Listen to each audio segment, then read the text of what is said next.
Hello everyone, कैसे हो आप सब। आई होप आप सभी अच्छे होंगे। तो फिर से एक नए इन्फॉर्मेशन के साथ मैं हाजिर हूँ इस वीडियो में। और इस वीडियो में मैं आप सभी को यूनिवर्सिटी से रिलेटेड कुछ इम्पॉर्टेंट इन्फॉर्मेशन देने वाली हूँ। साथ ही यूनिवर्सिटी में जो रिक्वायरमेंट आने वाली है उसके बारे में भी आप सभी को इन्फॉर्म करूँगी इस वीडियो में। तो प्लीज़ आप इस वीडियो को पूरा ज़रूर देखें, शेयर ज़रूर करें, लाइक ज़रूर करें। और जो फर्स्ट टाइम इस वीडियो को देख रहे इस चैनल पर है तो प्लीज़ आप इस चैनल को सब्सक्राइब ज़रूर कर दें। तो यहाँ पर एक अपडेट निकल कर सामने आ रही है जिसमें यूनिवर्सिटी है, कुछ यूनिवर्सिटी में जो है जल्दी प्रशिक्षक की नियुक्ति होगी, यानी कि इंस्ट्रक्टर की नियुक्ति होने वाली है। और इसको लेकर जो शिक्षा विभाग है उन्होंने ऑलरेडी सभी जिलों में जो है पत्र भेज दिया है, आदेश दे दिया है। ठीक है, तो इसके बारे में हम डिटेल में बात करेंगे। और ये जो रिक्वायरमेंट निकलेगी, इस रिक्वायरमेंट में जो योग्यता है वो यहाँ पर पीजी पास रखी गई है। सैलरी क्या होगी, एज लिमिट क्या है, यहाँ पर प्रोसेस क्या होने वाला है, सारी चीज़ें मैं आप सभी को क्लियर करूंगी इस वीडियो में। और यूनिवर्सिटी से रिलेटेड भी कुछ इंपॉर्टेंट इन्फॉर्मेशन यहाँ पर देना चाहूँगी कि जो नीति आयोग है वो यूनिवर्सिटी जो है, यूनिवर्सिटी इंडिया में जितनी भी यूनिवर्सिटी है, राज्य में जितनी यूनिवर्सिटी है उसको बेहतर बनाने के लिए, ठीक है, बेहतर बनाने के लिए उसकी जो शिक्षा प्रणाली है, उसकी जो भूमिका है, उसको और उभारने के लिए यहाँ पर कुछ आयोजन कर रही है। उस पर भी यहाँ पर हम डिस्कस करेंगे। साथ ही यहाँ पर जो है एक इन्फॉर्मेशन ये भी निकल कर सामने आ रही है।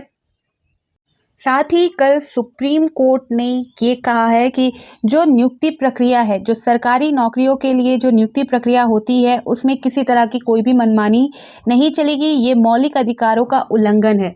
ठीक है, तो ये भी इंफॉर्मेशन निकल कर सामने आ रही है। तो सारी चीज़ों को मैं यहाँ पर क्लियर करूँगी। और सबसे इम्पॉर्टेंट यहाँ पर राज्य में, यानी कि झारखंड राज्य में जल्द ही इंस्ट्रक्टर, यानी कि कुछ यूनिवर्सिटी में अभी जो है अपडेट जिस तरह से निकल कर सामने आ रही है, इंस्ट्रक्टर की वैकेंसी निकलने वाली है। तो उसके बारे में मैं यहाँ पर आप सभी को क्लियर करूंगी। मोस्ट इंपॉर्टेंट अपडेट तो यही है, इसीलिए तो चलिए। तो यहाँ पर जैसा कि आप देख सकते हो, राज्य विविध को बनना होगा सक्षम।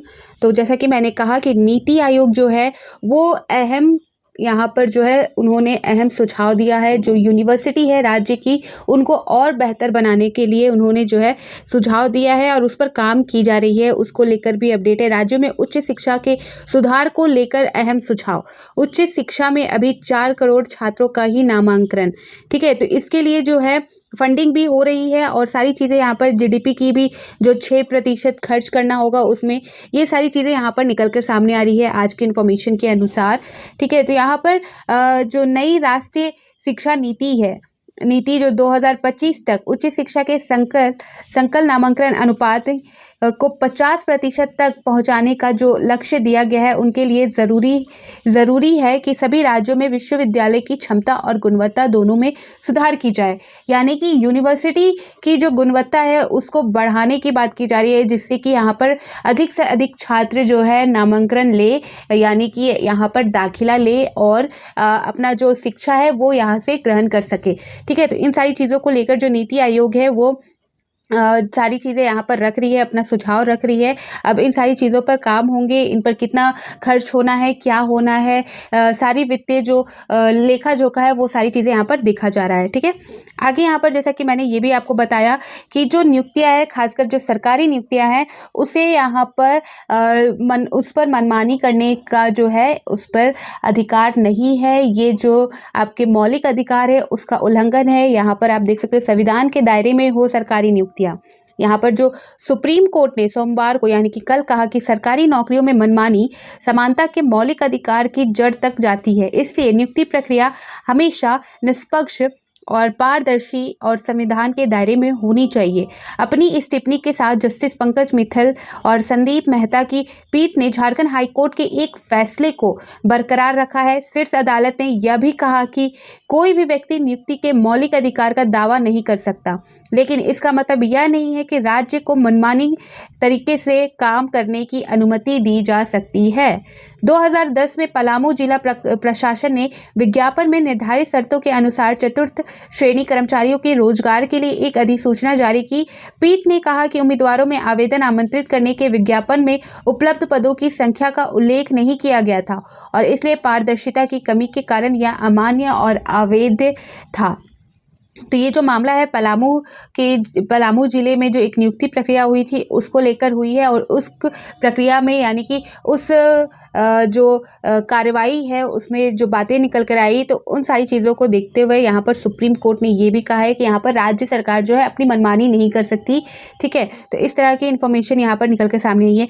अब जो मैं आप सभी को रिक्वायरमेंट से रिलेटेड इन्फॉर्मेशन देने वाली थी वो ये है, जहाँ पर बताया जा रहा है कि डिजिटल लैंग्वेज लैब के लिए नहीं हो रही प्रशिक्षक नियुक्ति। ठीक है, तो क्या है डिजिटल लैंग्वेज लैब, और जो प्रशिक्षक की बात की जा रही है वो किस विषय के प्रशिक्षक की बात हो रही है, क्या योग्यता है, वो सारी चीज़ें यहाँ से आपकी क्लियर होगी। जैसा कि यहाँ पर आप देख सकते हो, बताया जा रहा है कि राज्य के सरकारी विविध यानी कि यूनिवर्सिटी और कॉलेज के विद्यार्थियों को रोजगार के लिए कौशल युक्त बनाने, इंटरव्यू में अंग्रेजी भाषा का ज्ञान बढ़ाने व कुशलता पूर्वक संवाद स्थापित करने की तैयारी के लिए डिजिटल लैंग्वेज लैब की स्थापना की गई है। ठीक है, तो ये जो मैंने कहा आप सभी को, इंस्ट्रक्टर यानी कि प्रशिक्षक की जो नियुक्ति होगी ये स्पेशली सिर्फ और सिर्फ अंग्रेजी विषय वालों की होगी। जिनका पीजी अंग्रेजी से होगा उनके लिए यहाँ पर रखी गई है, और उनके लिए ये जो अवसर है यहाँ पर है। और देख सकते हैं अंग्रेजी भाषा में ये जो इंस्ट्रक्टर है इसकी जो नियुक्ति इसीलिए की जा रही है कि यूनिवर्सिटी में जो छात्र है, यूनिवर्सिटी में कॉलेज में जो छात्र है उनकी जो सेल्फ इम्प्रूवमेंट करा सके, उनकी जो कौशल का विकास किया जा सके, उनकी जो भाषा है उसको यहाँ पर इम्प्रूव किया जा सके, जैसा कि इंटरव्यू के लिए यहाँ पर तैयार किया जा सके कि इस यूनिवर्सिटी के जो छात्र है, विद्यार्थी है, वो आगे जाकर किसी जॉब के लिए अप्लाई करे तो उनकी जो कौशल वो डेवलप रहे, उनका जो पर्सनालिटी आप बोल सकते हो, सेल्फ इम्प्रूवमेंट बोल सकते हो, उन सारी चीज़ों पर काम करवाने के लिए यहाँ पर इंस्ट्रक्टर की नियुक्ति की जा रही है। ठीक है, यहाँ पर आप देख सकते हो आगे बताया जा रहा है कि जो है डिजिटल लैंग्वेज लैब की जो है स्थापना हुई है, तो ये अभी सभी यूनिवर्सिटी में नहीं हुई है। कुछ यूनिवर्सिटी में ये देखने को मिलेगी, 4-5 यूनिवर्सिटी में जो लैब है वो है, और उन्हीं में जो है इसकी नियुक्ति की जाएगी, यानी कि इंस्ट्रक्टर की नियुक्ति के लिए जो है जल्द से जल्द रिक्वायरमेंट निकलेगी। ठीक है, इस बात को यहाँ पर कहा जा रहा है क्योंकि इसकी जो नियुक्ति है वो अभी हुई नहीं है, और इसके लिए व्यवस्था यहाँ पर की जा रही है। जैसा कि आगे देख सकते हैं 4 विविध यानी कि 4 यूनिवर्सिटी में जो है कुल 26 डिजिटल लैंग्वेज स्थापित किए गए हैं। ठीक है, और इसके संचालन के लिए संबंधित विविध कॉलेज द्वारा बाह्य स्रोतों के माध्यम से एक प्रशिक्षक यानी कि इंस्ट्रक्टर नियुक्त किया जाना है। यानी कि यहाँ पर 4 यूनिवर्सिटी में जो है 26 लैब की जो है वो स्थापना हो चुकी है, और उन्हीं 26 लैब में जो है प्रशिक्षक की ज़रूरत, यानी कि 26 यहाँ पर प्रशिक्षक की जो रिक्वायरमेंट है उसके लिए वैकेंसी आएगी। और इसकी जो योग्यता, जैसा कि मैंने कहा, ये खासकर अंग्रेजी विषय वालों के लिए है। जिनका PG post graduation English subject से है उनको यहाँ पर ये अवसर मिलेगा। यहाँ पर बताया जा रहा है कि उच्च व तकनीकी शिक्षा विभाग द्वारा इसके लिए एसओपी भी जारी की गई है। प्रत्येक प्रशिक्षक को प्रति माह 18,000 रुपये मानदेय का भुगतान किया जाएगा। यहाँ पर जो सैलरी दी जाएगी वो यहाँ पर 18,000 रुपये की यहाँ पर सैलरी दी जाएगी। तो यहाँ पर कुछ ज़्यादा काम नहीं है। ठीक है, यहाँ पर ये जो अपॉर्चुनिटी है बहुत अच्छी है, बहुत अच्छे पोस्ट के लिए है, क्योंकि यहाँ पर ज़्यादा उनको वर्क करने की ज़रूरत नहीं है। एक तरह से यहाँ पर इंस्ट्रक्टर का जो काम होता है वही करना है, और सैलरी यहाँ पर 18,000 रुपये प्रति महीने रखी गई है। आगे यहाँ पर बताया जा रहा है मानदेय भुगतान का खर्च राज्य सरकार स्वयं उठाएगी। इसके लिए उच्च व तकनीकी शिक्षा विभाग ने सभी विविध को पत्र भेजकर प्रशिक्षक नियुक्ति करने और व्यय भार का प्रस्ताव भेजने का निर्देश दिया है। यानी कि जो शिक्षा विभाग है, उच्च शिक्षा विभाग जो है, उन्होंने ऑलरेडी जहाँ पर लैब है, जहाँ पर आप देख सकते हो डिजिटल लैंग्वेज लैब स्थापित है, उन यूनिवर्सिटी को ऑलरेडी जो है पत्र भेज दिया है, आदेश दे दिया है, और जो खर्चा होगा, जो व्यय होगा, जो यहाँ पर उन सारी चीज़ों का जो ब्यौरा है वो भी भेजने को कहा है। ठीक है, आगे देख सकते हैं, लेकिन 4 माह के बाद भी किसी विविध या कॉलेज ने उच्च शिक्षा विभाग को प्रस्ताव नहीं भेजा, जबकि प्रशिक्षक को मानदेय भुगतान के लिए उच्च शिक्षा व तकनीकी शिक्षा विभाग ने प्रथम चरण में यहाँ पर देख सकते हो 56,16,000 रुपये की स्वीकृति भी दे चुकी है। ठीक है। तो यहाँ पर ऑलरेडी ये जो मामला है 4 महीने पहले का है। 4 महीने पहले ही उच्च व तकनीकी शिक्षा विभाग द्वारा जो है पत्र भेजा गया था यूनिवर्सिटी को, लेकिन अभी तक 4 महीने बीतने के बाद भी जो यूनिवर्सिटी है उन्होंने किसी तरह का कोई भी इन्फॉर्मेशन इनको नहीं दिया है। जबकि यहाँ पर जो है जो खर्चा होने वाला है, जो व्यय होने वाला मानदेय को लेकर जो भुगतान है उसको लेकर इन्होंने जो राशि है वो भेज चुकी है, यानी कि उस पर जो है स्वीकृति दे दी है, उस पर अप्रूवल दे दिया है अपना। फिर भी यहाँ पर इन्होंने 4 महीने के अंदर अभी जो है हो चुके 4 महीने के बाद भी जो है कोई भी अपडेट नहीं दिया है।